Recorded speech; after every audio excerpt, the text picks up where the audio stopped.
Hello my dear students, कैसे हैं आप। आज हम आएंगे एक्सरसाइज की तरफ, बुक की एक्सरसाइज की तरफ। तो चलिए चलते हैं, पहला क्वेश्चन करते हैं। Give 2 examples each of situation in which you push और pull to change the state of motion of an object.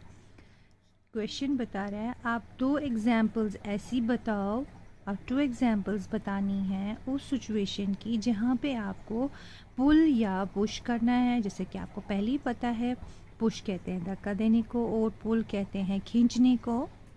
आप ऐसी बताओ, ऐसी कोई सिचुएशन बताओ जो आपको रोज़मर्रा की ज़िंदगी में यूज़ होते हैं। ठीक है, तो उसके लिए अगर हम देखेंगे, पुश के लिए अगर हम देखेंगे, हम ड्रॉर खोलते हैं ना घर में। हाँ, जो ड्रॉर हम घर में खोलते हैं, जैसे पुश के लिए हम देखेंगे to close a drawer. Drawer होता है ना जिसमें हम चीज़ें वगैरह रखते हैं, दैट मीन्स उसको हम पुल करते हैं, धक्का देते हैं। To move a wooden box on a floor, अगर मुझे वुडन बॉक्स कोई फ्लोर पे चलाना होगा तो उसको मुझे धक्का देना होगा। या फिर हम कोई जो काट वगैरह होते हैं, रेड़े वगैरह होते हैं, उसको जब धक्का लगता है दैट मीन्स वो पुश होता है। ठीक है, ऐसे ही पुल के लिए, पुल मीन्स खींचना।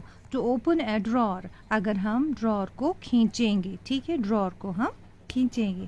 तो या फिर हॉर्स पुलिंग अ कार्ट, जो हॉर्स होता है वो कार्ट को अपने जो पीछे से उसका रेड़ा होता है वो उसको ले जा रहा होता है, उसको पुल कहते हैं। या फिर ऐसी जो सिचुएशन है जब हमें वेल से वाटर खींचना होता है, तो हम उस टाइम भी पुल ही करते हैं। ठीक है, जो वो रस्सी हम फेंकते हैं, कहाँ पर रस्सी में बाल्टी लगा होता है वो फेंकते हैं कहाँ पर, वेल में, फिर पानी भर के उसको वापस वेल से लाते हैं। ठीक है, समझ में आया।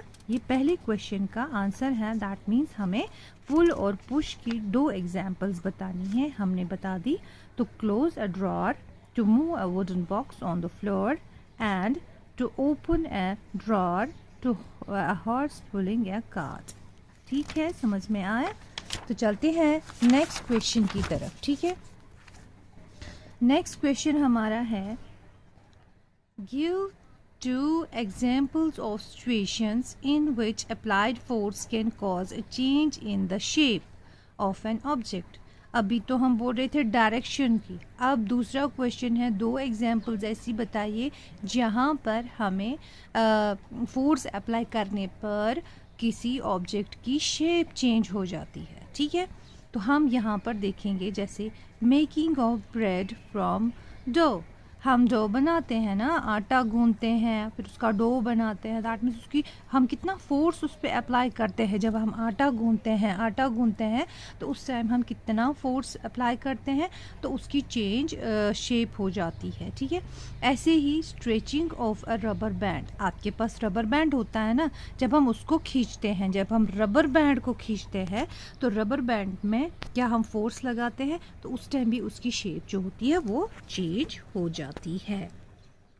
फिर आते हैं फिल इन द ब्लैंक्स की तरफ। To draw water from a well we have to pull at the rope, है ना। अभी मैंने आपको एग्जाम्पल बता दी, जब हमको पानी निकालना होता है वेल से तब कौन सा फोर्स हम अप्लाई करते हैं, पुल वाला। ठीक है, खींचने वाला, that means pull at rope, हम खींचते हैं अपनी तरफ। A charged body dash an uncharged body towards it, अगर मेरे पास एक बॉडी है चार्जड, दूसरी बॉडी है अनचार्जड, हाँ, ये चार्जड है और ये अनचार्जड है। अब देखो, ये बॉडी अट्रैक्ट कर रही है इसकी तरफ, ये बॉडी अट्रैक्ट कर रही है इसकी तरफ, दैट मीन्स ए चार्जड, ये मेरी चार्जड बॉडी है। Charged body attracts an uncharged body towards it. ठीक है, ये देखिए अनचार्जड बॉडी। ठीक है, to move a loaded lorry trolley we have to push और पुल इट। ठीक है, अगर हमें ट्रॉली को लोडेड ट्रॉली, उसमें सामान होगा बहुत, तो हमें उसको क्या करना पड़ता है, या तो हमें धक्का देना पड़ता है या फिर हमें उसको खींचना पड़ता है अगर उसमें बहुत सारा सामान होगा। ठीक है, the north pole of magnet repels to the north pole of another magnet, ठीक है। ये भी हमने देखा जब नॉर्थ पोल जो होते हैं मैग्नेट में, वो आपस में रिपेल हो जाते हैं। रिपेल मीन्स वो दूर भागते हैं एक दूसरे से, ठीक है। अब देखो यहाँ से ऐसे अगर मैं दो मैग्नेट्स ऐसे लेती हूँ, ये भी नॉर्थ पोल है, ये भी नॉर्थ पोल है, दैट मीन्स ये दोनों आपस में दूर भागते हैं। हाँ, अगर ये साउथ पोल होता और ये नॉर्थ पोल होता तो ये अट्रैक्ट हो जाते ऐसे। आया समझ में? तो that means two north poles जो होते हैं वो रिपेल हो जाते हैं फ्रॉम वन अनदर। आते हैं क्वेश्चन नंबर 4 की तरफ। N Archer stretches her bow while taking aim at the target. आपको पता है आर्चर किसको बोलते हैं? आपके पास होता है ना वो तीर कमान होता है ना, उसको आर्चर बोलते हैं। जब तीर कमान को तीर खींचते हैं, ठीक है, जो बो होती है उसकी जो कमान जो होती है उस पे जब तीर खींचते हैं तो क्या होता है? She then releases the arrow which begins to move towards the target. फिर हम उसको खींचते हैं अपनी ओर, पुल करते हैं अपनी ओर, पुल करते हैं, ऐसे करते हैं, पुल ऐसे करते हैं अपनी ओर। तो क्या होता है?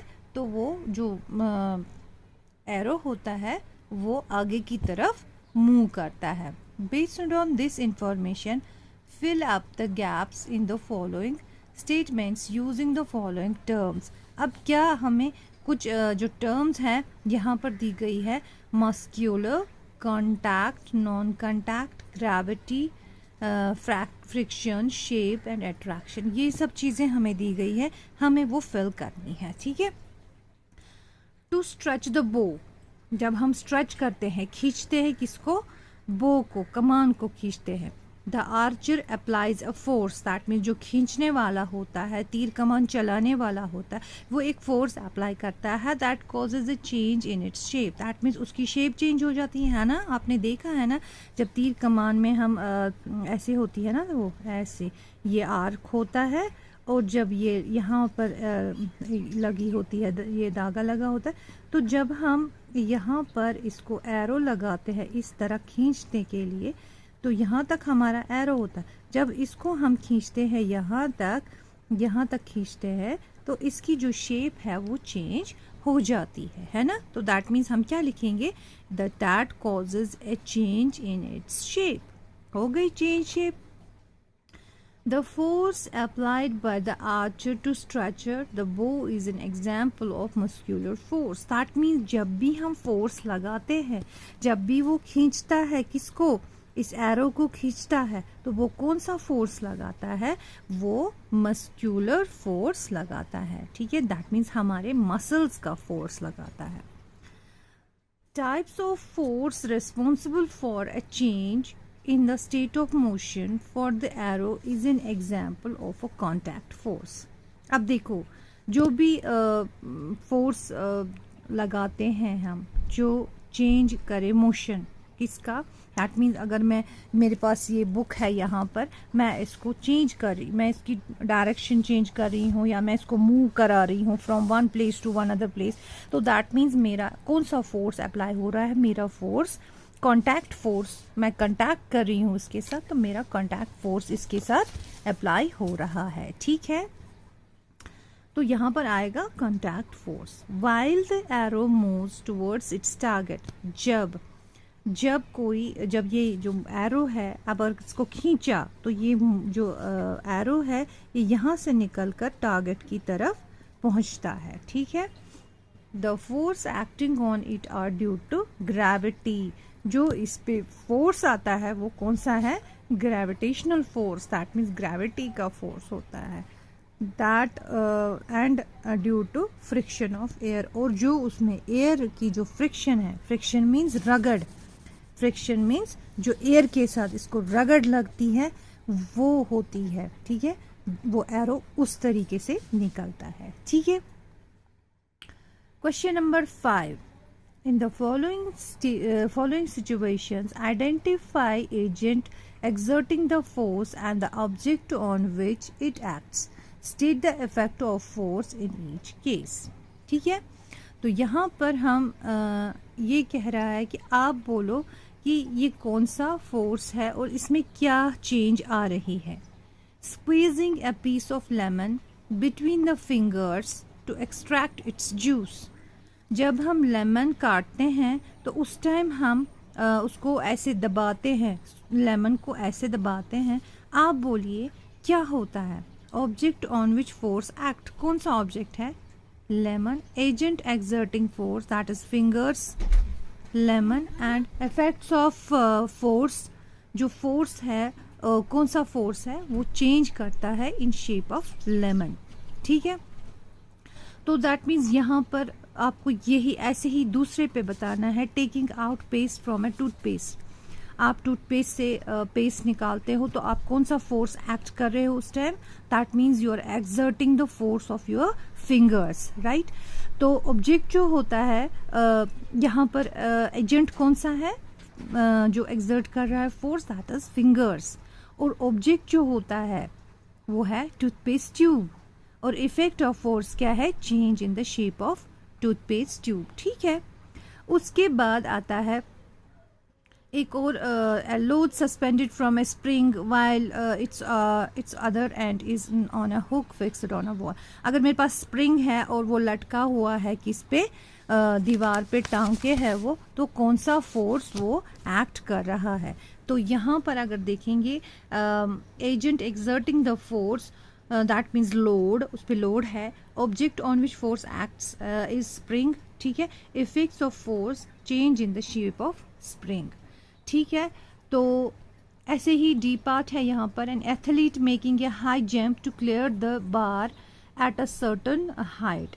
एथलीट एक है, वो जंप कर रहा है, तो वो कैसे मतलब वहाँ पे क्या फोर्स एक्ट हो रहा है? Agent exerting the force that is muscles of athlete. ठीक है, मस्क्यूलर फोर्स वो एक्ट कर रहा है। ऑब्जेक्ट क्या हुआ? खुद एथलीट जो है, जो वो इंसान है खुद। इफेक्ट्स ऑफ फोर्स क्या होता है? Change of the state of motion of athlete. That means अगर उसकी जो मोशन है वो एक जगह पे एक है और दूसरी जगह पर उसकी चेंज हो जाएगी। ठीक है, तो उम्मीद है मुझे आपको ये 5 क्वेश्चन समझ में आए होंगे। तो इंशाल्लाह चलते हैं नेक्स्ट क्वेश्चन की तरफ।